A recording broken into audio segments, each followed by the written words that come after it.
जय माता काली। मेरे प्यारे बच्चे, आज मैं तुम्हारी पुकार सुनकर तुम्हारे द्वार पर दौड़ी चली आई हूँ। स्वागत नहीं करोगे मेरा मेरे बच्चे, मैं सिर्फ तुम्हारे लिए ही आई हूँ। एक ही मुझे तुम्हारी पुकार पूरी तरीके से सुनाई दी है, जिसे मैं सुनकर बहुत प्रभावित हुई हूँ, क्योंकि तुम जिन दुख भरे समय से गुजर रहे हो वह दुख भी मुझसे देखा नहीं जाता है। इसीलिए मैं तुम्हारे पास दौड़कर आई हूँ। आज यदि तुम मुझे अपने द्वार से स्वागत करके अपने घर के अंदर प्रवेश करते हो तो मैं तुम्हारे घर में इतनी खुशियाँ भर दूंगी, इतनी खुशियाँ भर दूंगी कि तुम सोच नहीं सकोगे मेरे बच्चे। प्रत्येक दिन की तरह मेरा आज भी यह दिव्य दर्शन इग्नोर करके मत जाना, क्योंकि मेरे बच्चे तुम बहुत भाग्यशाली हो जो तुम्हारे सामने साक्षात काली माता आई है तुम्हें दर्शन देने के लिए, तुम्हारी पुकार सुनने के लिए। क्योंकि मेरे बच्चे आने को भक्त मुझे अपनी अर्जी लगाते रहते हैं, अपने प्रार्थनाएं करते रहते हैं, परंतु मैं सबकी प्रार्थनाएं स्वीकार करने में असमर्थ रहती हूँ। परंतु आज मुझे तुम्हारी पुकार बहुत भली भांति सुनाई दी है, जिस कारण से मैं दौड़ी चली आई हूँ। मेरे बच्चे, मैंने देखा है तुम इतने दुख भरे जीवन काट रहे हो, तुम्हारा जीवन दुखों से घिरा हुआ है, चारों तरफ से तुम्हारे ऊपर संकट छाया हुआ है। तुम एक इस जंजाल में फंसे हुए हो कि वहाँ से निकलना तुम्हारे लिए बहुत मुश्किल हो रहा है। तुम यह सोच रहे हो कि कोई आए और मेरा हाथ पकड़कर मुझे बाहर निकाल दे इस मायाजाल के जंजाल से। यही सब बात तुम सो करके अपने मन में विचार करते हो, परंतु तुमने प्रयास कर लिया बहुत सारा, बहुत लोगों से मदद मांग ली, बहुत लोगों का सहारा देख लिया, परंतु तुम्हें कोई इस जगत में सहारा देने वाला नहीं मिला। तब तुम्हें ज्ञात हुआ कि यदि संसार में कोई साथ ना दे तो एक दिव्य शक्ति होती है जो संसार में सभी प्राणियों का साथ देती है। जब किसी के पास कोई साधन नहीं बचता है, कोई रास्ता नहीं बचता है, तो हर का सहारा तुम्हारी माता कृपालु तुम्हारे लिए बैठी है। तब तुमने अपनी माता का स्मरण किया, ध्यान किया और फिर मेरे दरबार में आए। मेरे दरबार में आकर के तुमने फूट फूट कर रोना शुरू किया। तुम्हारी रोने की आवाज सुनकर मैं एकदम से चौंक गई। मैंने सोचा ऐसा कौन मेरा भक्त आ गया है जो इस प्रकार से चीख चीख कर रो रहा है। जैसे ही मेरी दृष्टि तुम पर पड़ी, मैंने देखा यह तो मेरा प्रिय भक्त है। आज क्या संकट आ गया है इस पर जो आज इसने मेरा स्मरण किया है। अभी तक तो यह मेरा स्मरण तो दूर मेरी बात भी नहीं कर रहा था, आज कैसे मुझे याद आ गई मेरे दरबार की और इसका रास्ता भटक तो नहीं गया है। मैं यह सोचने लगी कुछ क्षण के लिए, परंतु ऐसा नहीं था। तब तुमने हाथ जोड़कर मुझे प्रार्थना की और कहा कि है माता आदिशक्ति जगदम्बा माता काली, मुझ पर जो संकट आया है वह संकट टाल दो, मेरे संकटों को दूर कर दो, मेरे जीवन का उद्धार कर दो। क्योंकि मैं जिस प्रकार से अपने दुख भरे जीवन काट रहा हूँ मुझसे सहन नहीं हो रहा है, मैं बर्दाश्त करके थक गया हूँ। अब माता आपका ही एक सहारा है, आप ही मेरा कुछ कल्याण कर दीजिए, अन्यथा मैं इस संसार को व्रत में ही छोड़कर चला जाऊंगा। इस संसार में मैं इसलिए आया था वह कार्य नहीं पूर्ण कर पाऊंगा, क्योंकि मेरे पास कोई और विकल्प नहीं बचा है। मेरे बच्चे, जब हर करके टूट करके लोग मेरे दरबार आते हैं तो मैं उनकी इच्छाओं को पूर्ण अवश्य करती हूँ। कुछ लोग महापापी भी आ जाते हैं, अधर्मी भी आ जाते हैं, जिन्हें देखकर मुझे बहुत क्रोध आता है, परंतु फिर मैं यह सोचती हूँ कि इस संसार में इन प्राणियों को बनाया तो मैं ही है। किसी ने अच्छे आचरण सीखे हैं तो किसी ने अच्छा ज्ञान सीखा है, परंतु किसी ने बुराई भी सीखी है और बुरे कर्म भी करते हैं। तो यह संसार मिश्रित प्राणियों से मिलकर के बना हुआ है। इस संसार में हर प्रकार का प्राणी मिलेगा, तो मैंने यह विचार किया कि इस पर यह प्रतिक्रिया करना उचित नहीं होगा। मैंने सोचा और अपनी दिव्य शक्ति से यह विचार किया और उसे आदेश दिया कि जो मेरे इस भक्त के घर में सारी खुशियाँ ला करके दे दो, या जिस प्रकार से तड़प तड़प के रो रहा है इसकी तड़प को इसकी खुशी में बदल दो, या कभी भी ना सोच पाए कि मेरे जीवन में कोई ऐसा संकट आया था, मैं जीवन में कोई ऐसी प्रलय आई थी, सारा कुछ पहले से भी बेहतर कर दो। मैं यह तुम्हें आदेश देता हूँ। यह आदेश दे करके मैं तुम्हारी विनती को स्वीकार करती हूँ। परंतु कुछ टाइम बीत गया और तुम्हारी परिस्थितियों सुधरी नहीं, कुछ उसमें त्रुटियां रह गई, कुछ गलतियां रह गई, इसलिए मुझे आज तुम्हारे द्वार पर आना पड़ा है। मेरे बच्चे, यदि मैं तुम्हारे द्वार पर आई हूँ तो यहाँ कोई साधारण बात तो नहीं हो सकती है। यदि तुम्हें यह बात साधारण लगती है तो कमेंट बॉक्स में हाँ बताइए, और यदि नहीं लगती है तो जय माता लिखते जाइए। मेरे बच्चे, आज तक कोई ऐसा प्राणी नहीं हुआ जो मुझे सीधे अपने घर बुला ले, परंतु आज मैं सिर्फ तुम्हारी पुकार ही सुनकर तुम्हारे पास आ गई हूँ। ऐसा सोचोगे तुम कि कैसे मेरी माता ने मेरी इतनी बड़ी पुकार सुन ली कि स्वयं उन्हें आना पड़ गया। मेरे बच्चे, तुम्हारे जीवन के जो दुख दर्द है, जो तकलीफ में है, जो समस्याएं हैं, वह कोई साधारण नहीं है। तुम उन्हें हल्के में मत लेना, क्योंकि मेरे बच्चे, यह जो तुम्हारे जीवन में उथल पुथल हुई है वह किसी ने करवाई है। ऐसा नहीं है कि यह स्वयं तुम्हारे साथ हो गया है। यह जो हुआ है वह अनहोनी तुम्हारे साथ होने वाली नहीं थी, परंतु फिर भी हो गई। कुछ कारण इसके अंदर है, कुछ शेष कारण है जो तुम्हें इस संदेश के अंत में स्वर ही मिल जाएंगे। मेरे बच्चे, इस संदेश में और आगे बढ़ने से पहले तुम्हारी काली माता तुमसे एक छोटी सी आग्रह करना चाहती है। यदि मेरे इस आग्रह को स्वीकार करते हो तो मेरे इस संदेश रूपी वीडियो को जल्दी से जल्दी लाइक कर दीजिए और हमारे चैनल महादेव का सच को सब्सक्राइब करके कमेंट में जय माता काली, जय माता दुर्गा, जय माता आदि शक्ति, जय माता चामुंडा, जय माता लक्ष्मी, जय माता सरस्वती, जय श्री हरि, जय वीर हनुमान, जय जय श्री राम, जय जय श्री राधे कृष्णा। जल्दी से जल्दी लिख दीजिए। मुझे बहुत प्रिय लगता है जब तुम मेरे इन दिव्या सभी स्वरूपों के नाम लिखते हो। मुझे आनंद की अनुभूति होती है कि कोई मेरा भक्त मेरे नाम का आंकन कर रहा है, उन्हें अंकित कर रहा है। मुझे इतनी प्रसन्नता होती है कि मैं उसे समय तुम्हारी प्रसन्न करने वाली विधि से मैं तुम्हें कुछ भी देने के लिए तैयार हो जाती हूँ। यदि उसे समय तुम मुझे कुछ भी मांग लेते हो तो मैं वह तुम्हारा पूर्ण अवश्य करती हूँ,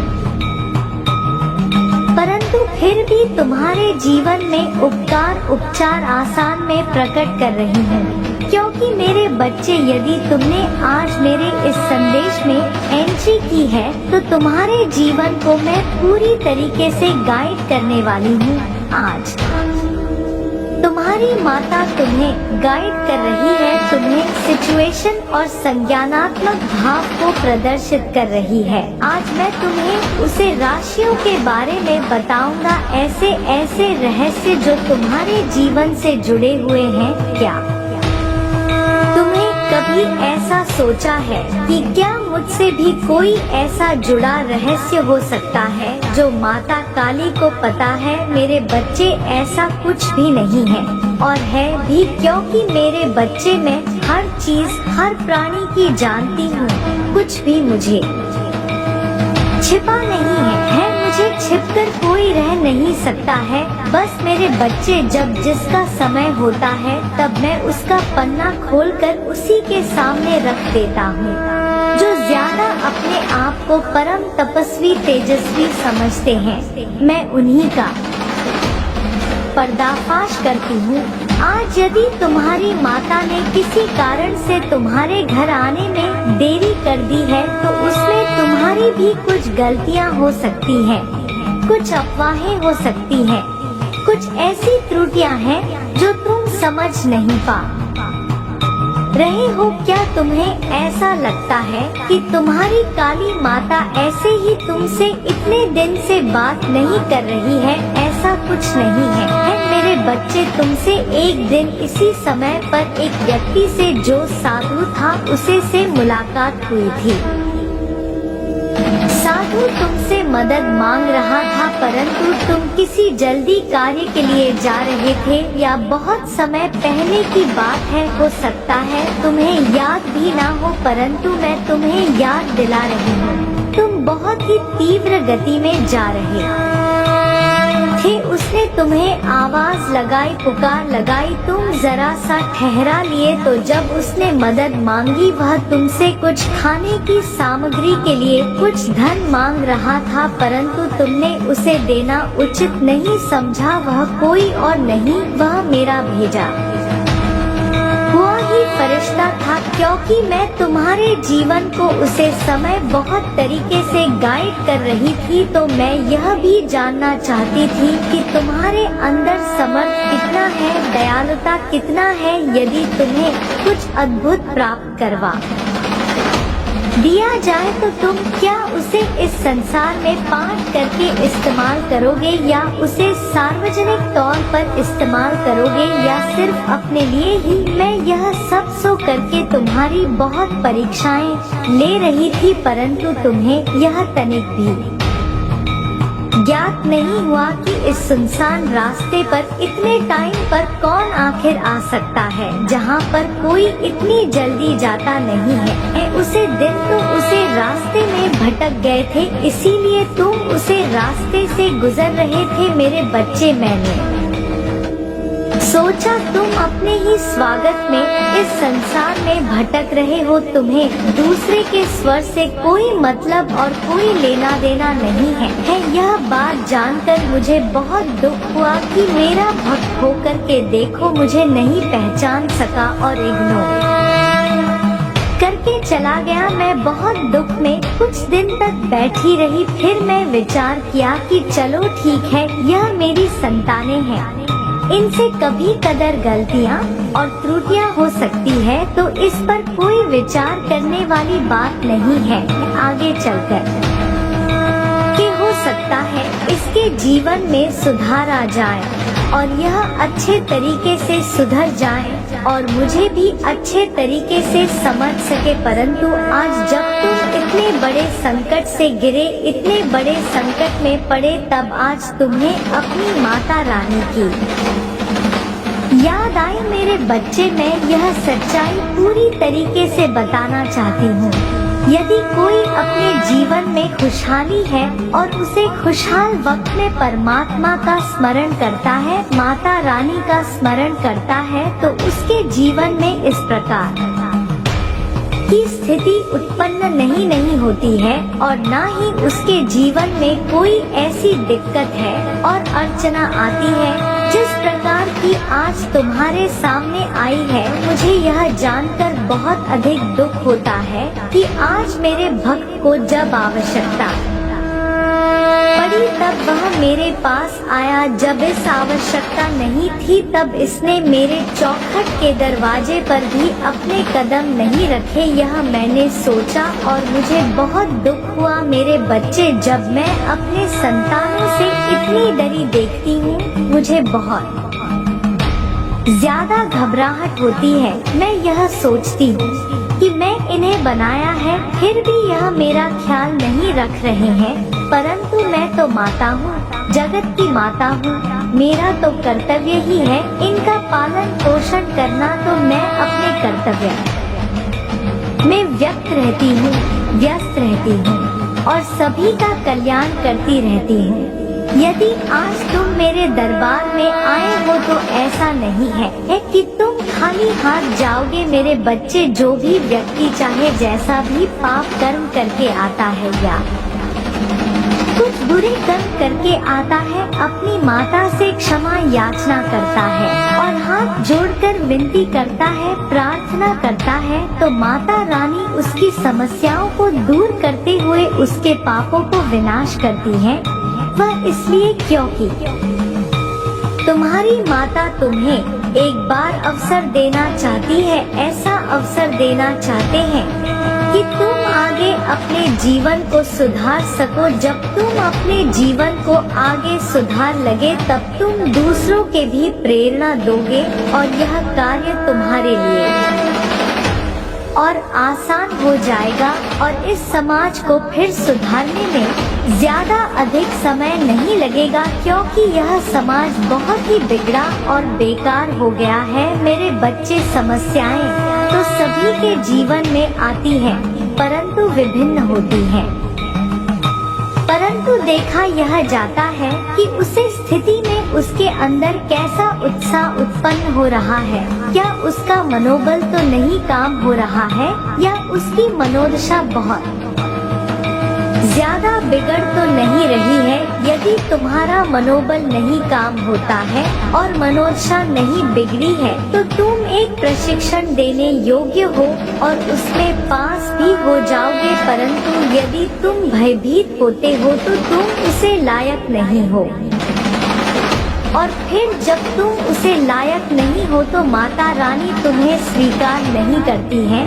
आज तो मेरे दरबार में आए हो, मुझे प्रसन्नता हो रही है कि तुम देर से आए, परंतु आए तो आज के बाद तुम्हें दरबार से जब जाओगे तो तुम्हारे जीवन में खुशहाली के सिवाय कुछ नहीं होगा। जिस प्रकार से यह सावन का महीना चल रहा है और चारों तरफ हरियाली दिखाई दे रही है, पूरा ब्रह्मांड हरा भरा दिखाई दे रहा है, महादेव और माता पार्वती की मस्ती में सभी लोग मस्त हैं।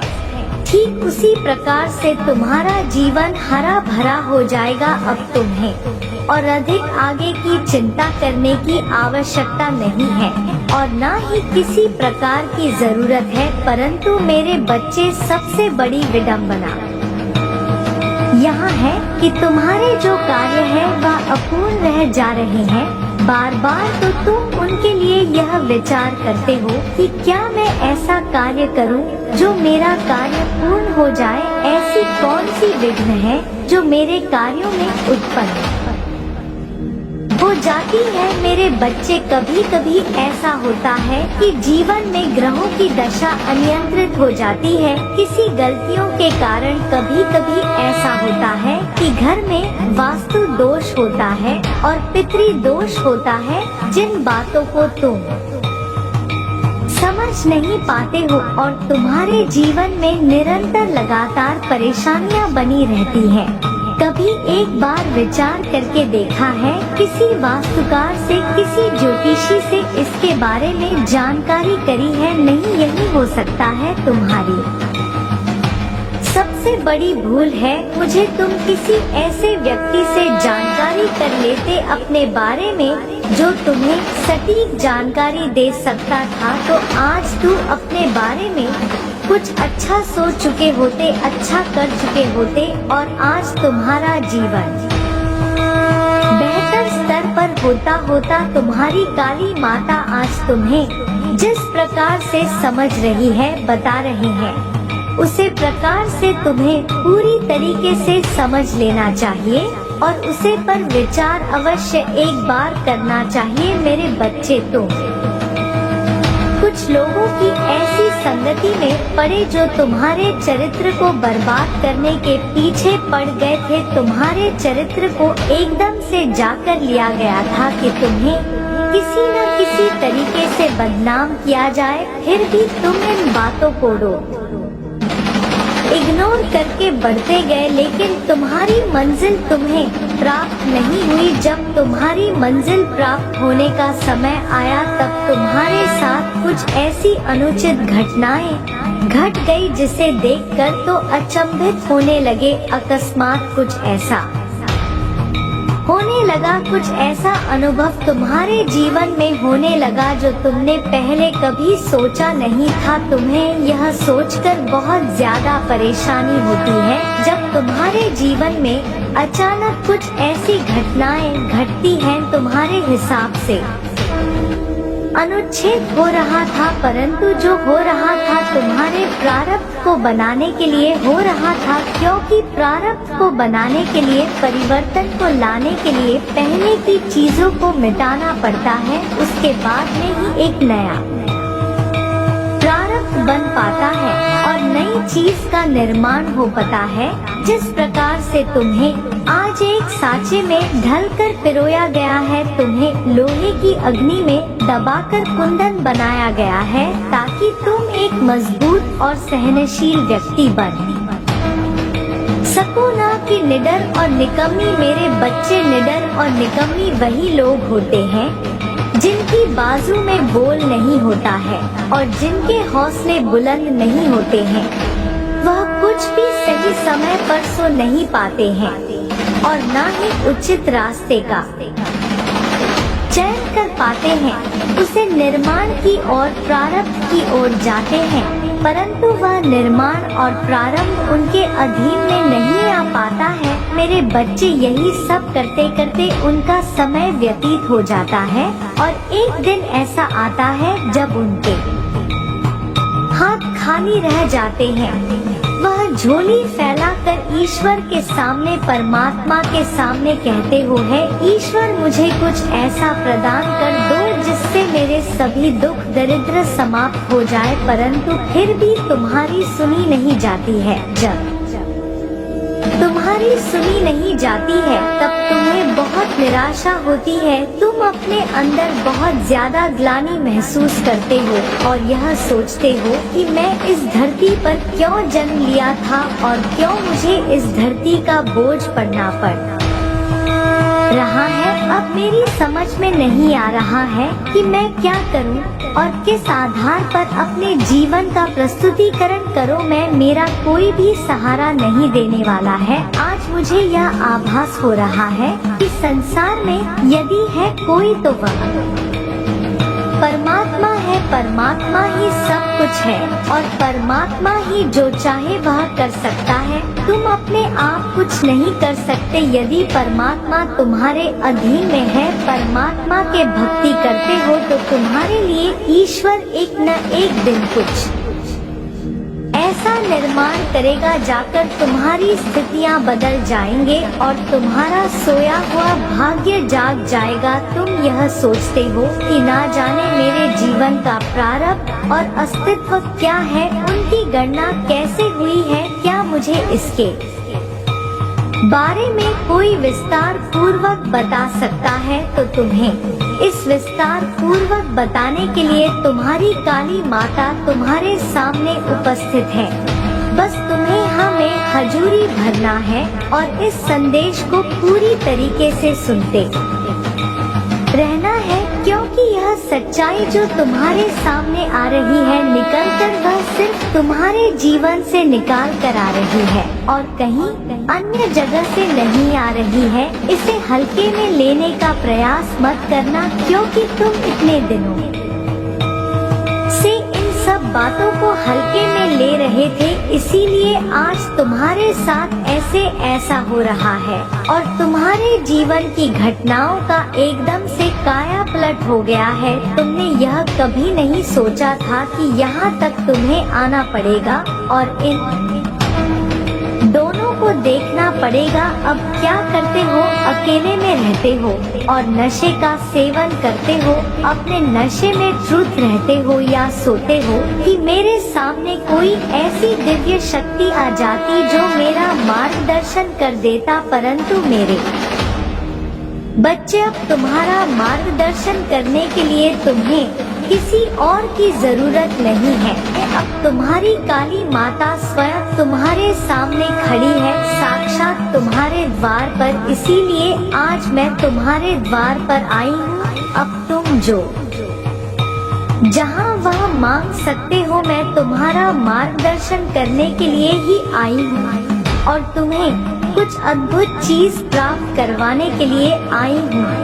मेरा तो बस यही उद्देश्य रहता है कि मैं इस संसार के सभी प्राणों को खुशहाल देखूं और उनके जीवन में खुशहाली रहे, दिन प्रतिदिन उनकी तरक्की होती रहे और अपने आप को वह एक मजबूत और सहनशील व्यक्ति बनाकर दुनिया के सामने प्रस्तुत करे, क्योंकि संसार सभी को एक जैसा नहीं समझता है। यदि संसार में तुम सर्वश्रेष्ठ हो तो तुम्हारी गणना होती है और तुम्हारा नाम होता है, और यदि संसार में तुम्हारी गणना नहीं होती है तो तुम समझ लो तुम्हारा जीवन व्यर्थ है, क्योंकि तुम्हें उसके लिए पराक्रम करना ही पड़ेगा। जब तुम पराक्रमी बनोगे तभी तुम्हारा नाम और काम होगा। अकेले रहना तुम्हारे जीवन का एक परम हिस्सा है, क्योंकि तुम सबसे ज्यादा अपने लक्ष्य और अपने कार्य पर ध्यान देते हो, ना कि फालतू चीजों में। कुछ दिनों से तुम इधर उधर भटक रहे हो क्योंकि तुम्हारा मन स्थिर नहीं है।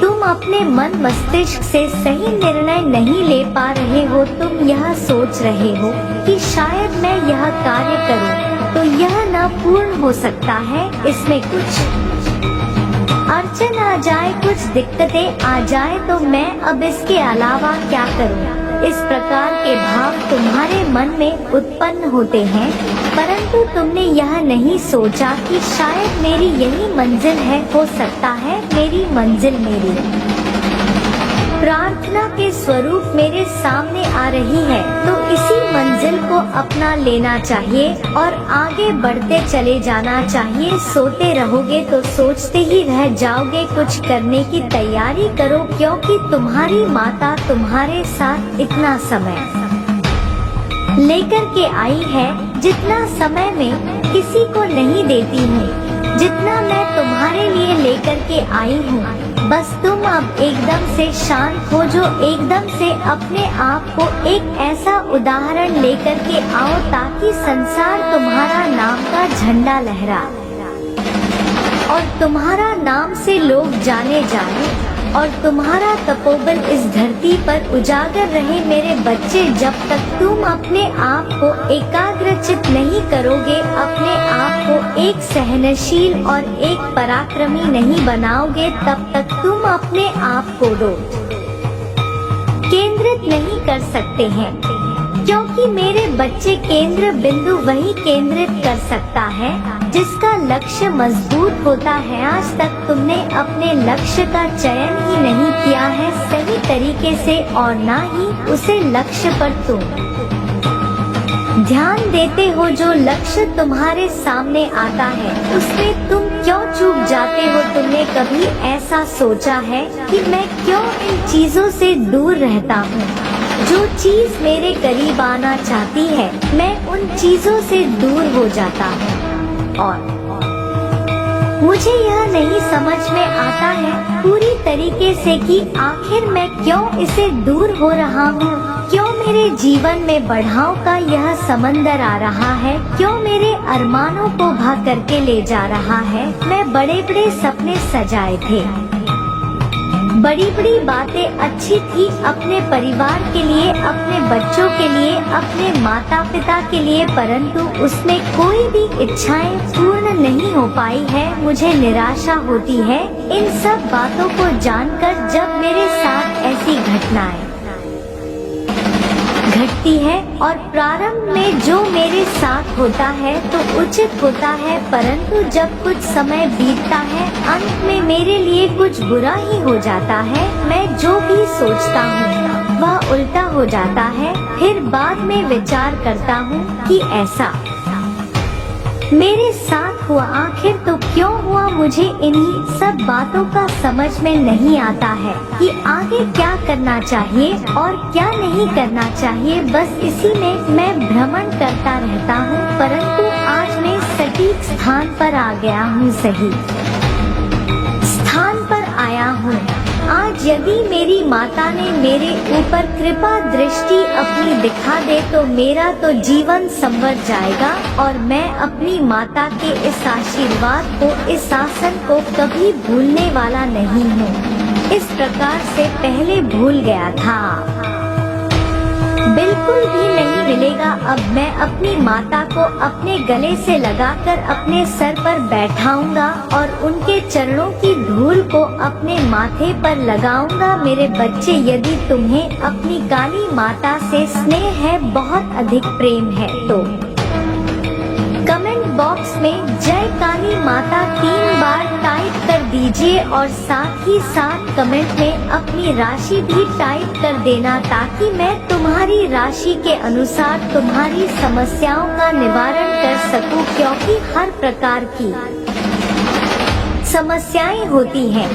जब तुम्हारी राशि पड़ जाएगी तो मुझे ज्ञात हो जाएगा कि आखिर इसमें तुम्हारी सबसे बड़ी समस्या क्या है और मैं उसी के हिसाब से उसका निवारण कर दूंगी, क्योंकि मेरे बच्चे पूरे जीवन को मंथन करना थोड़ा कठिन रहता है, थोड़ा समय लगता है। इस संसार को मुझे देखना होता है, पूरा संसार मुझे देखना पड़ता है, इसीलिए मुझे टाइम नहीं मिल पाता है। इसीलिए मैं तुमसे इतनी बातें कह रही हूँ कि इतना काम यदि कर देते हो तो तुम्हारा सब कुछ बेहतर से बेहतर हो जाता है और तुम एक खुशहाल जिंदगी का आनंद ले पाते हो। मेरे बच्चे, आज तुम्हारी काली माता ने तुम्हारे जीवन के उन सभी घटनाओं को एक साथ क्रमबद्ध किया है। मैंने यह नहीं सोचा कि तुम्हें क्या बताना है और क्या नहीं बताना चाहिए। सारी बातों का खुलासा मैंने एक साथ किया है। जो तुम्हारे साथ उचित हुआ है उसे भी बताया है और जो अनुचित हुआ है उसे भी बताया है, और जो तुम्हारी गलतियां हैं, जो तुमने गलती की है, वह भी मैं तुम्हारे साथ साझा किया है। सब कुछ मैंने पूरी तरीके से बताने का प्रयास किया है, ताकि तुम्हारे जीवन में कभी आगे कोई ऐसी समस्याएं ना आए जो तुम्हारे से जुड़ी हो। यदि कोई अलग से समस्याएं आती है तो उसके लिए तुम्हारी काली माता है, तुरंत आकर के रोक लगेगी और उसे पर एक्शन लेगी। परंतु यदि जब तुम स्वयं अपने हाथ समस्याओं को आमंत्रित करते हो तो उसमें तुम्हारी काली माता कोई हस्तक्षेप नहीं करेगी और ना ही कुछ करने के लिए तैयार होगी। वह इसलिए क्योंकि तुमने स्वयं उसे आमंत्रण किया है। लोग अपनी समस्याओं को दूर करते हैं, लोग अपनी समस्याओं से दूर भागते हैं, परंतु तुम उनके नजदीक जाते हो तो उसे भोगना तो तुम्हें ही पड़ेगा, फिर चाहे जो कुछ भी हो जाए। मेरे बच्चे, जब किसी रास्ते का चयन किया जाता है तो उसमें सबसे पहले यह देखा जाता है कि मंजिल मेरी किस रास्ते पर है, और जब रास्ता क्लियर हो जाता है उसके बाद में हमें उसे राहगीर की तलाश होती है, जो इसे आगे तक ले जाकर के मुझे इस रास्ते का पूरा वृतांत बता सके कि आगे क्या है। इस रास्ते पर उसे व्यक्ति की खोज होती है, परंतु चलते चलते कोई ना कोई तो व्यक्ति मिल ही जाता है जो तुम्हारे अनुरूप होता है, जो तुम्हारी सोच के अनुरूप होता है और तुम्हारी सोच पर खड़ा उतरता है। जब ऐसा होता है तब तुम्हें प्रसन्नता होती है कि शायद मुझे कोई मिल तो गया, अब मैं आगे का रास्ता सही से तय कर लूँगा, क्योंकि जो मेरी समस्या थी वह अब समाप्त हो गई है। अब आगे का जो भी रास्ता है वह हमें आसानी से क्लियर कर सकता हूँ। बस इसी प्रकार से कृपा और कृपा दृष्टि मेरी माता की बड़ी रहनी चाहिए। मैं आगे भी इसी तरीके से अच्छे कार्य करता रहूँगा, परंतु मेरे बच्चे काली माता तुम्हारी तुमसे खुश नहीं है। अभी भी वह इसलिए क्योंकि तुम अभी भी रास्ते को सही लाइन पर नहीं लेकर के आए हो। भीख भी तुम्हारा मन भटक जाता है और तुम सोचते हो कि मैं यह कार्य कर लूँ, वह उचित और अनुचित न होते हुए भी तुम उसे पर विचार करने लगते हो। यही तुम्हारी सबसे बड़ी भूल है, क्योंकि मेरे बच्चे आज के टाइम पर लोग उचित होता है इस पर ध्यान देते हैं, जो अनुचित होता है उसे छोड़कर देखकर समझकर छोड़ देते हैं, क्योंकि वही तुम्हारे लिए पर्याप्त है, वही तुम्हारे लिए अच्छा है। यदि तुम ऐसा नहीं करते हो तो आगे का जो आने वाला समय है वह तुम्हारे लिए बहुत नुकसानदेह हो सकता है, क्योंकि अभी से यदि तुम यूं को मजबूत करके लेकर के चलोगे तो तुम्हारी दीवार भी बहुत अच्छे से आगे का भार सहन कर लेगी, अन्यथा वह एक न एक दिन नीचे गिर जाएगी जब अधिक भार हो जाएगा। ठीक उसी प्रकार से तुम्हें अपने आप को भी सजना है, संवारना है और बनाना है। जब तुम अपने आप को इस तरीके से मजबूत कर लो नीचे से, तब तुम ऊपर का भार आसानी से सहन कर लोगे और फिर तब तुम्हें यह ज्ञात होगा कि हाँ, मैंने आज वह कर दिया जो मैं कभी नहीं कर सकता था। आज मेरी माता रानी ने कृपा की और मुझे इतना सहज दिया। इस साहस की वजह से मैंने यह इतना बड़ा कार्य कर दिया, क्योंकि आज तक मैं इतना बड़ा कार्य नहीं किया। इतने दिनों से मैं यह सब कर रहा हूँ, परंतु मुझे समझ में नहीं आ रहा था। आज मेरी खुशी का कोई ठिकाना नहीं है, क्योंकि मैंने जो चाहा वह मुझे प्राप्त हुआ है। अब मैं अपने दुखों का सारा व्याख्यान अपनी काली माता को सुनते हुए सारी समस्याओं का निवारण का लिया है। अब मुझे और किसी चीज की इच्छा शेष नहीं बची है, परंतु फिर भी दर्शन तो इच्छुक है ही। मैं उनके दर्शन का इच्छुक हूँ। इसी प्रकार से प्रतिदिन मेरे घर आता रहना मेरी माता, मैं यह आपसे आग्रह करती हूँ और करता हूँ। यदि आप प्रत्येक दिन मेरे घर आती रही तो मेरा और भी सौभाग्य चमक जाएगा। तो दोस्तों, आज हम बात करने वाले हैं 21 चावल के दाने, 21 मूंग के दाने, 21 बेलपत्र वाला महा उपाय के बारे में। तो दोस्तों, बहुत ही अच्छे से इस उपाय को आप समझ लीजिए। वीडियो को अंत तक देखिए और सही जानकारी लेकर के इस उपाय का प्रयोग करिए। दोस्तों, सावन की अष्टमी यानी कि आज सोमवार सावन की अष्टमी है।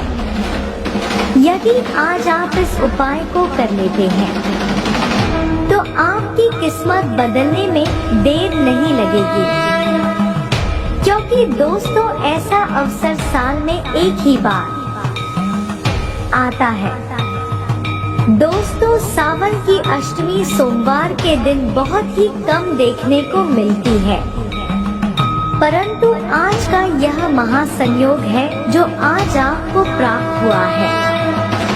तो आज आपको इस मौके को गंवाना नहीं है और 21-21 वाला उपाय जरूर करना है, क्योंकि इस उपाय को करने के लिए बहुत लोग प्रतीक्षा कर रहे थे कि हमें 3131 वाला उपाय करना है।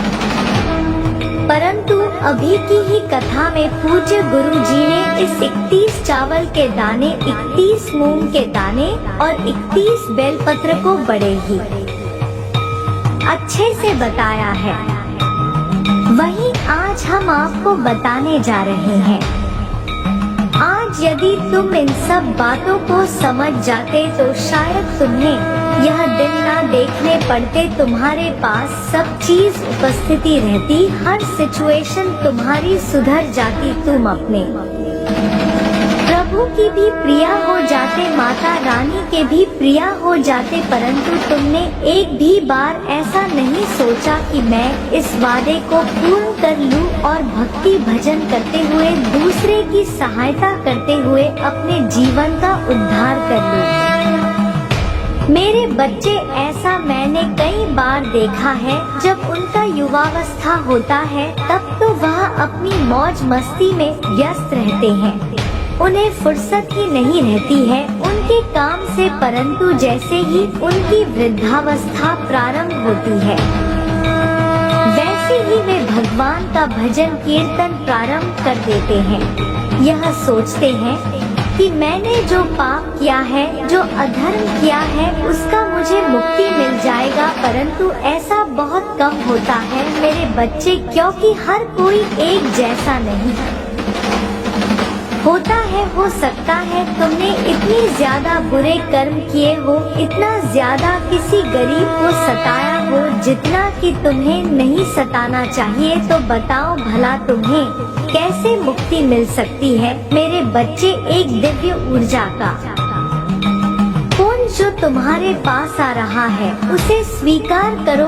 अब मैं जो तुम्हें ज्ञान प्रदान कर रही हूँ उसे पर आप जरा भी विचार विमर्श मत करना, क्योंकि मेरे बच्चे यह अवसर तुम्हारे लिए आया है तो इसे स्वीकार कर लो। आज का समय तुम्हारे लिए बहुत ही महत्वपूर्ण होने वाला है। आज इस संदेश को किसी भी हाल में छोड़कर मत जाइएगा। स्थिति तुम्हारी चाहे जैसी हो जाए, सिचुएशन भले ही कितनी ना गंभीर हो जाए, किंतु तुम्हें कम इस संदेश को छोड़कर नहीं जाना है। दोस्तों, अगर आपके घर में सुख संपदा धन वैभव की कमी है तो आप इस उपाय को जरूर कर सकते हैं, क्योंकि यह उपाय नहीं महाशक्तिशाली दिव्या उपाय है।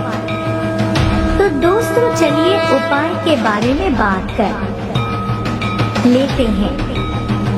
इससे पहले अगर आप हमारे चैनल पर नए हैं और चैनल को सब्सक्राइब नहीं किया है तो चैनल को सब्सक्राइब जरूर कर लीजिए और कमेंट में श्री शिवाय नमस्तुभ्यं हर हर महादेव जरूर लिख दीजिए और अंत में अपनी राशि भी टाइप कर दीजिएगा, ताकि हम आपको राशि के अनुसार उपाय बता सके।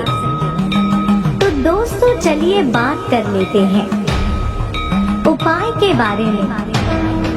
दोस्तों कभी कभी ऐसा होता है कि जो कार्य हमारा बड़े बड़े पूजा पाठ अनुष्ठान से पूर्ण नहीं होता है, मनोकामना पूर्ण नहीं होती है, वह एक छोटे से उपाय को कर लेने से पूर्ण हो जाती है। ऐसा मैंने कई बार देखा है कि पूज्य गुरु जी के उपाय बहुत ही कारगर और सटीक होते हैं। बहुत लोग इन छोटे छोटे उपाय को करके अपने जीवन को खुशहाल बना रहे हैं। तो दोस्तों आज आपको इस 31 चावल के दाने वाला उपाय जरूर करना है। दोस्तों सावन की सोमवार अष्टमी यह कोई साधारण तिथि नहीं है। दोस्तों यह महादेव और माता पार्वती का मिलन का समय है और इसमें माता पार्वती ही नहीं 64 योगिनियों और सभी देवी देवता भगवान से मिलने के लिए आते हैं। इस तिथि पर यदि आप कोई भी उपाय कर लेते हैं तो वह आपके लिए सोने पर सुहागा होने वाला है। मेरे दोस्तों आज यदि अवसर मिला है तो इसे हाथ से बिल्कुल जाने मत देना। यदि आज आप चूक गए तो साल भर पछताते रह जाएंगे, क्योंकि दोस्तों पूरा साल निकल गया और आपने अभी तक कोई भी उपाय नहीं किया। तो यह जो सावन सोमवार की अष्टमी तिथि आई है, इसे बिल्कुल भी हाथ से जाने मत दे। यह आपका एक लास्ट अवसर है और इस लास्ट अवसर को अपने हाथ से बिल्कुल भी जाने मत दे। दोस्तों, कभी कभी ऐसा होता है, लोगों की अपनी परेशानी और समस्याओं के बारे में बिल्कुल भी पता नहीं होता है कि किस कारण से मेरे जीवन में समस्या चल रही है। दोस्तों, हम बता दें, आपको कभी कभी आपके साथ ऐसा होता है, आपके घर में वास्तु दोष होता है या फिर पितृ दोष होता है या फिर शनि दोष होता है। इस प्रकार की समस्याएं आपके घर में हो सकती हैं, परंतु आप चिंता ना करें। यह जो उपाय हम आपको बताने जा रहे हैं, यह उपाय बहुत ही जल्द आपके लिए इन सब चीजों को दूर करेगा। तो दोस्तों, चलिए अब बात कर लेते हैं उपाय के बारे में। तो दोस्तों, अब आपको एक और बात समझ में आ रही होगी कि हमें इन उपायों को करना कितने समय है। तो दोस्तों, हम आपको बता दें, इन उपाय को आप सुबह भी कर सकते हैं और शाम के समय प्रदोष काल में भी कर सकते हैं। तो अब आप बात कर लेते हैं। सुबह के समय आप जितनी जल्दी हो सके इस उपाय को कर लीजिए, यानी कि आप इसे 11-12 बजे के पहले कर लीजिए और 12 के अधिक ऊपर समय नहीं जाना चाहिए। और शाम की बात करें तो प्रदोष काल में आप इस उपाय को कर सकते हैं। यदि आप प्रदोष काल में समय पर घर नहीं आ पाते हैं, किसी काम से बाहर जाते हैं, तो अभी का जो टाइम चल रहा है वह इतनी जल्दी प्रदोष काल नहीं होता है। तो आप 7 या 8 या इससे भी अधिक समय हो जाए तो भी आप बिल्कुल भी कर सकते हैं। इसमें कोई दिक्कत वाली बात नहीं है। बस आपको थोड़ा समय का विशेष ध्यान देना है। यदि हो सके तो समय से कर ले तो ज्यादा ही लाभ मिलता है। दोस्तों, चलिए अब बात करते हैं कि हमें इसमें कितनी कैसे सामग्री लेनी है और कैसे इस उपाय को करना है। तो दोस्तों, आपको सबसे पहले 31 मूंग के दाने ले लेना है और 31 चावल के दाने ले लेना है और 31 बिल में पत्र ले लेना है, जो कि खंडित नहीं होने चाहिए। यानी कि तीनों पदार्थ में कोई भी पदार्थ खंडित नहीं होना चाहिए। चाहे वह बेलपत्र हो, चाहे वह मूंग की दाल हो, चाहे वह चावल के दाने हो, सभी पूर्ण होने चाहिए। उसके बाद में अब जो पूजा की सामग्री है वह भी लेकर जाइए और पहुंच जाइए भगवान शिव के शिवलिंग के पास, जहां पर भी शिवलिंग विराजमान हो वहां पर पहुंच जाइए। और फिर आपको करना क्या है, सबसे पहले आप जो पूजा की सामग्री ले गए हैं उससे आप भगवान शिव का विधिवत पूजन करिए। जो भी सामग्री होती है, इतना तो आपको पता ही है। उसके बाद में आपको जो 21 चावल के दाने ले गए हैं उसे आप अपनी कामना कहते हुए भगवान शिव की चौखट के पास रख दीजिए। शिवालय की जो चौखट होती है वहीं पर आसपास रख दीजिए।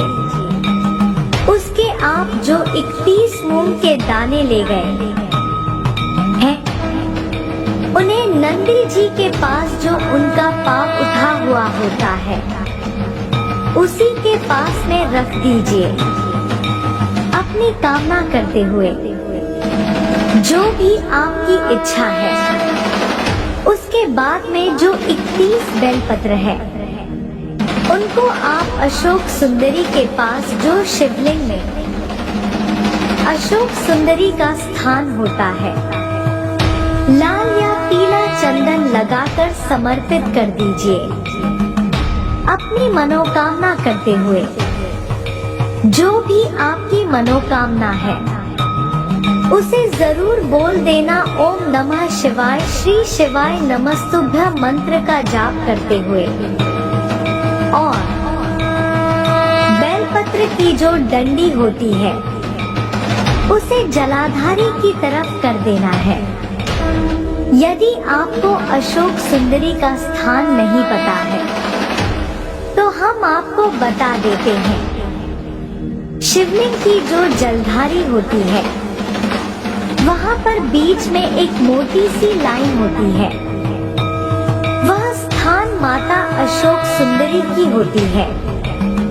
वहीं पर आपको 31 बेलपत्र समर्पित कर देना है और फिर वहाँ पर बैठकर कुछ देर भगवान शिव का स्मरण करना है, उनके मित्रों का जाप करना है और उनसे प्रार्थना करना है कि हे भोलेनाथ, है देवाधिदेव महादेव, जिस प्रकार से आप समस्त संसार का दुख हारते हैं, समस्त संसार की पीड़ाओं का हरण करते हैं, सभी देवी देवताओं की समस्याओं का हरण करते हैं, ठीक उसी प्रकार से हमारे जीवन की भी समस्याओं का हरण कर दीजिए।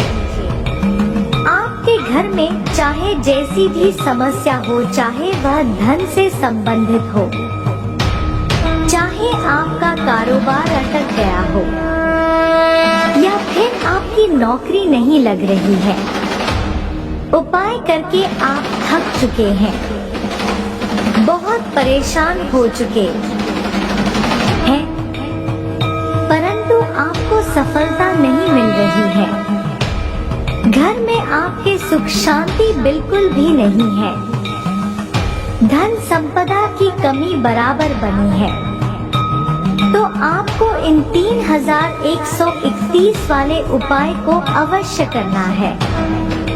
दोस्तों, हम आपसे वादा करते हैं, यदि आप सोमवार की अष्टमी को कर लेते हैं तो आने वाली सोमवार की अष्टमी तक आपके सभी कार्य पूर्ण हो गए होंगे।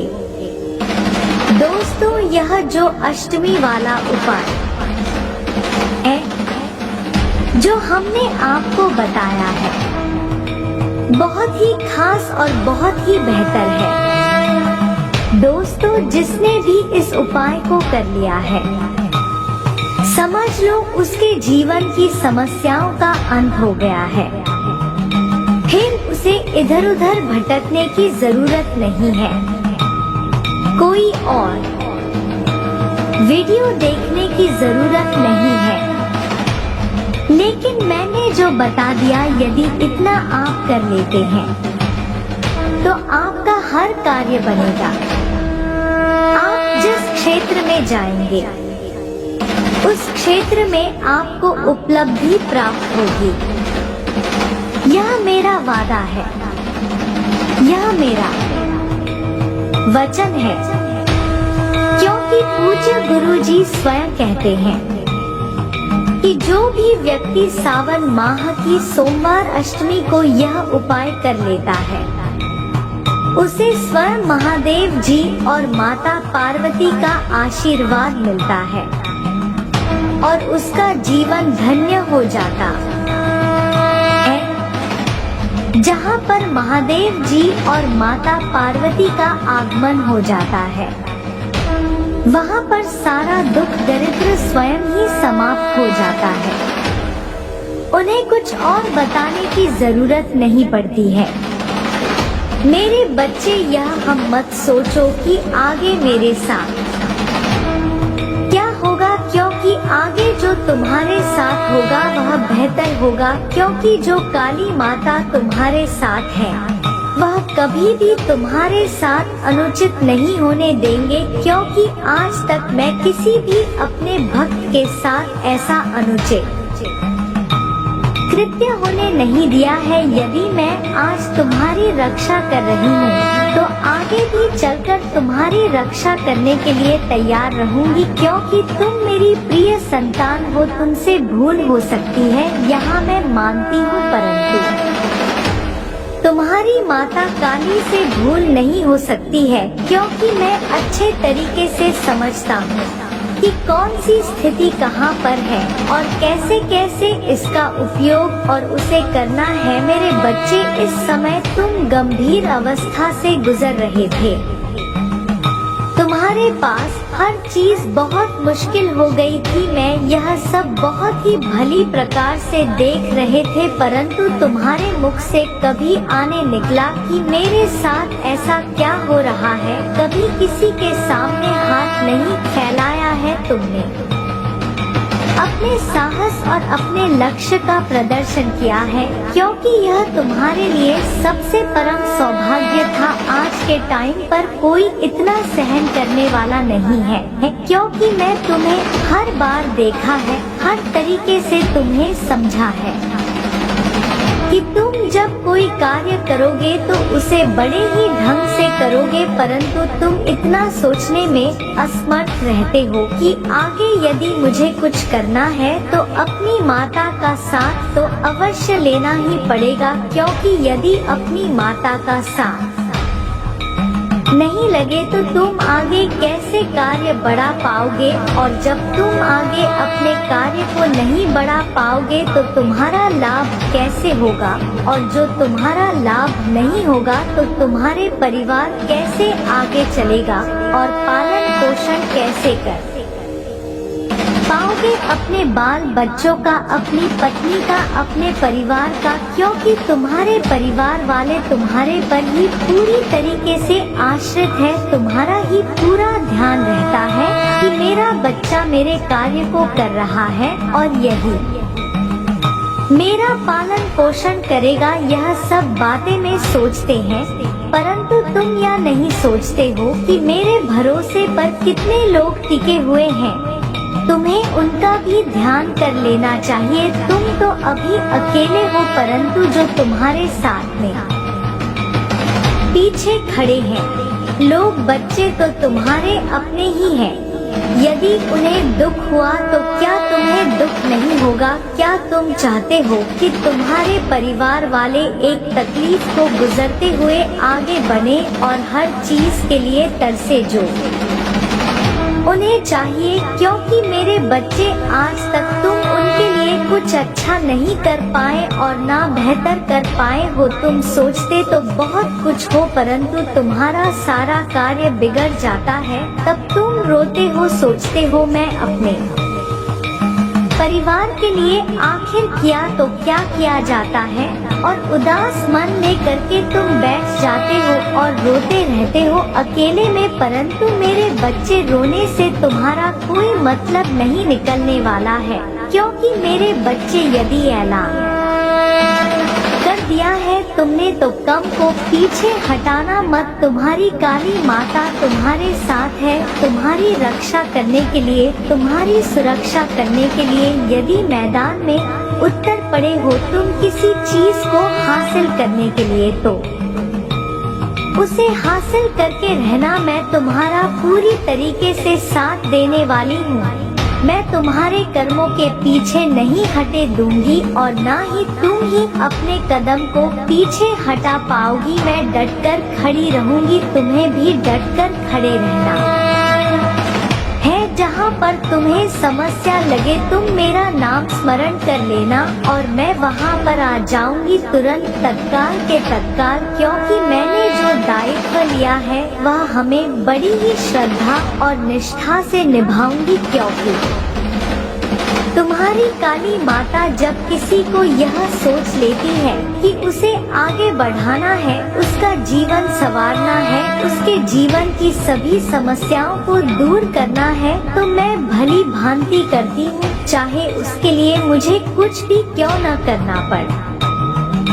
जाए आज तुम्हारे जीवन का मैं पूरी तरीके से दुख दर्द सब सवाल कर दूंगी। आज के बाद तुम्हें या नहीं महसूस होगा कि मेरे जीवन में कुछ तकलीफ है और कुछ कमियां रह गई है। आज मुझे तुम्हारे द्वार पर आकर के बड़ी प्रसन्नता हो रही है। यह तो मेरा बहुत भाव और अच्छे तरीके से स्वागत कर रहे हो। स्वागत का मतलब कि तुम मेरे इस वीडियो को, जो संदेश रूपी वीडियो है, इसे तुम बहुत अच्छे तरीके से देख रहे हो, सुन रहे हो। मुझे अच्छा लग रहा है क्योंकि मैं तुम्हारे लिए समय निकाल कर लेकर के आई और तुम इसे अच्छी तरीके से भली भांति देख रहे हो और समझ रहे हो। मुझे बड़ी प्रसन्नता हो रही है कि मेरा भक्त मेरे इस संदेश को मोर होकर के सुन रहा है, क्योंकि मेरे बच्चे कुछ लोग ऐसे होते हैं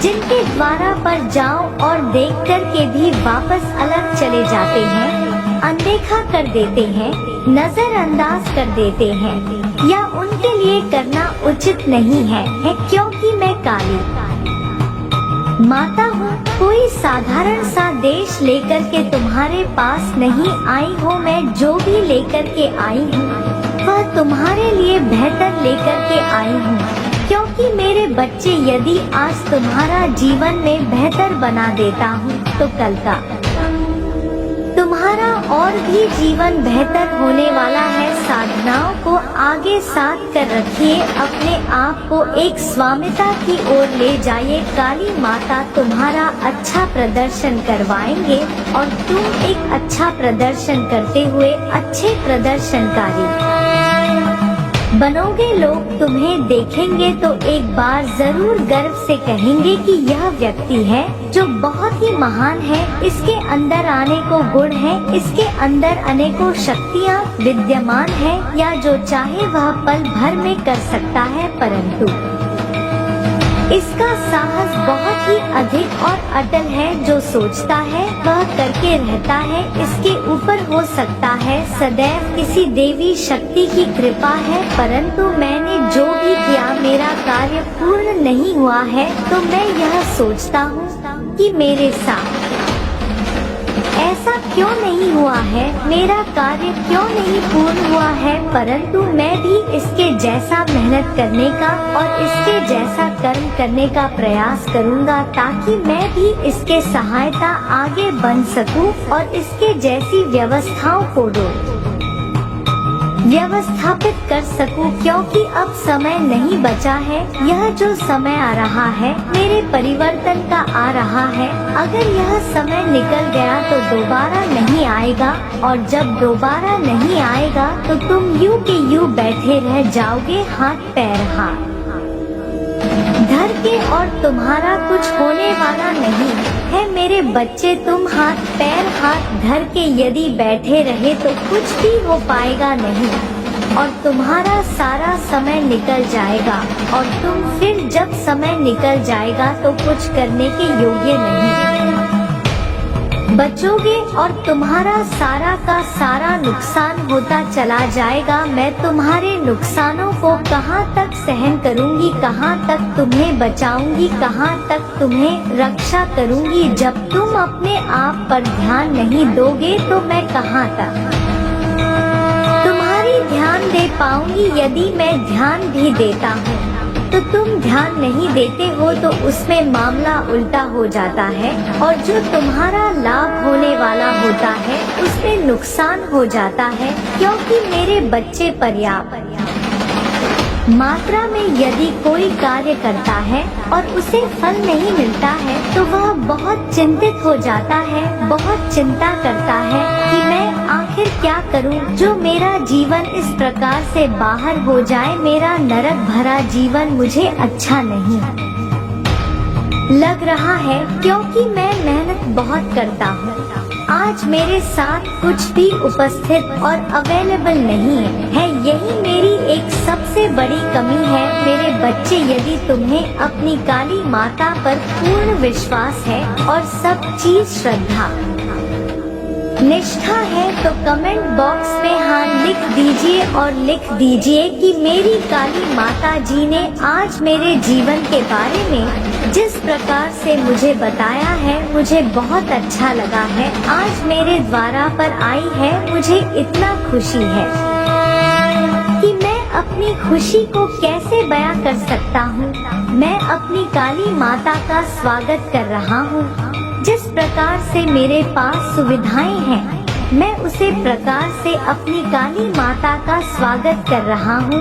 परंतु मेरी काली माता इतनी दयालु है कि वह नाराज नहीं होगी और वह खुशी खुशी मेरे द्वारा पर आकर के अच्छे से चली जाएंगे। मुझे आशीर्वाद देकर के मैं यही कामना करता हूँ कि मेरी माता सदैव इसी प्रकार से कभी कभी जब समय मिल जाए वक्त में जाए तो मेरे दरबार मेरे घर आ जाया करे और मुझे आशीर्वाद देकर के चली जाया करे। मैं जहाँ तक होता हूँ मैं वहाँ तक अपनी माता के दरबार में जाता हूँ। जहाँ मुझे दिखाई देता है माता का दरबार में वहाँ पर अवश्य जाता हूँ, चाहे उसके लिए मुझे कुछ भी क्यों न करना, चाहे जितनी देरी हो जाए। इसी प्रकार की मैं सोच को आगे लेकर के बढ़ता रहता हूँ। परंतु आज मुझे इतना गर्व हो रहा है कि मेरी माता ने मेरी विनती सुन ली, मेरी पुकार सुन ली और मेरी पुकार सुनकर के मेरे पास आ गए हैं। क्योंकि इतने दिनों से मैं पुकार लग रहा था, इतने दिनों से प्रार्थना कर रहा था, इतने दिनों से मैं मनोकामनाएं रखी थी परंतु अभी तक नहीं पूर्ण हुई थी। आज मेरे सामने सब कुछ खुल करके एकदम से आ गया है। मैं बहुत ज्यादा अचंभित हो गया हूँ, मैं बहुत ज्यादा शौक में हो गया हूँ।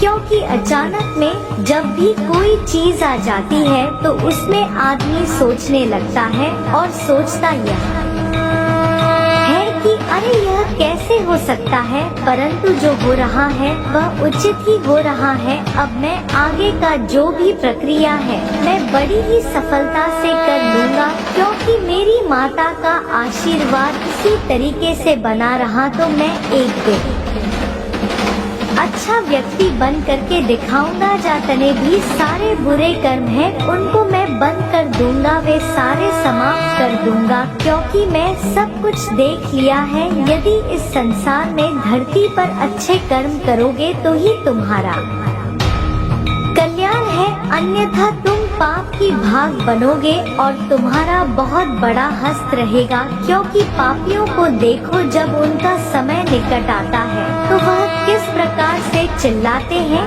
सीखते हैं, ट्राई करते हैं, परंतु उन्हें मुक्ति नहीं मिलती है। इस प्रकार से मैं देखकर मैं बहुत ही ज्यादा अचंभित हो गया हूँ। मुझे बहुत ज्यादा डर लग रहा है कि अब यदि मैं कोई ऐसा कम कर देता हूँ जिससे माता रानी मुझसे नाराज हो जाएंगे तो मेरे साथ कुछ भी अनुचित हो सकता है। मैं यही सोचकर बहुत ज्यादा परेशान रहती हूँ। फिर भी मैं प्रयास करूँगा कि जहाँ तक हो सके कुछ ऐसा कार्य मुझे ना हो जिससे मेरी माता रानी रुष्ट हो, नाराज हो जाए। मैं सदैव उन्हें प्रसन्न करने के बारे में सोचता रहता हूँ। यही मेरा एक में उद्देश्य और मैं लक्ष्य होता है। संसार का सबसे महत्वपूर्ण समय वही होता है जो व्यक्ति उसकी प्रतीक्षा कर रहा होता है और समय आने पर उसका सही प्रयोग कर रहा होता है। बस यही एक सबसे प्रबल और निष्ठावान व्यक्ति की पहचान है। तुम अगर श्रद्धावान निष्ठावान बनना चाहते हो तो जीवन को संवरना सीखो और जीवन की अहमियत को समझो, जीवन की आवश्यकताओं को समझो। यही तुम्हारे लिए पर्याप्त है। यदि पर्याप्त तुम्हारे पास हो भी जाए तो भी कभी भी अहंकार मत करना, क्योंकि अहंकार एक न एक दिन विनाश का कारण बन जाता है। और विनाश हो जाता है। जब विनाश हो जाएगा तब तुम इस धरा पर रह कर के क्या करोगी? बस सोचते और पछताते रह जाओगे। मेरे बच्चे, जहाँ तक हो सका है मैंने तुम्हें पूरी तरह से समझाने का प्रयास किया है। आज के इस संदेश में जो भी जितनी बातें थी, जो भी तुम्हारे जीवन से निकाल करके आ रही थी, मैंने तुम्हें अच्छे तरीके से समझा दिया है। यदि कुछ बातें तुम्हारी समझ में नहीं आई है और तुम नहीं समझ पाए हो तो अब मैं अगले संदेश में तुम्हें पूरी तरीके से समझा दूंगी। अब मेरे जाने का समय हो गया है, अब मैं चलती हूँ। मेरे अगले संदेश का इंतजार करना। मैं बहुत जल्द अगला संदेश लेकर के आऊंगी। तुम्हारा जीवन खुशियों से सदैव हरा भरा रहे, यही मैं तुम्हें आशीर्वाद देता हूँ। जय काली माता, जय माता आदिशक्ति, जय दुर्गे मैया, जय सरस्वती मैया, जय आदिशक्ति, जय चंडी मैया, जय जलपरी मैया, जय परी माता, जय हनुमान, जय श्री राम। ओम नमः शिवाय।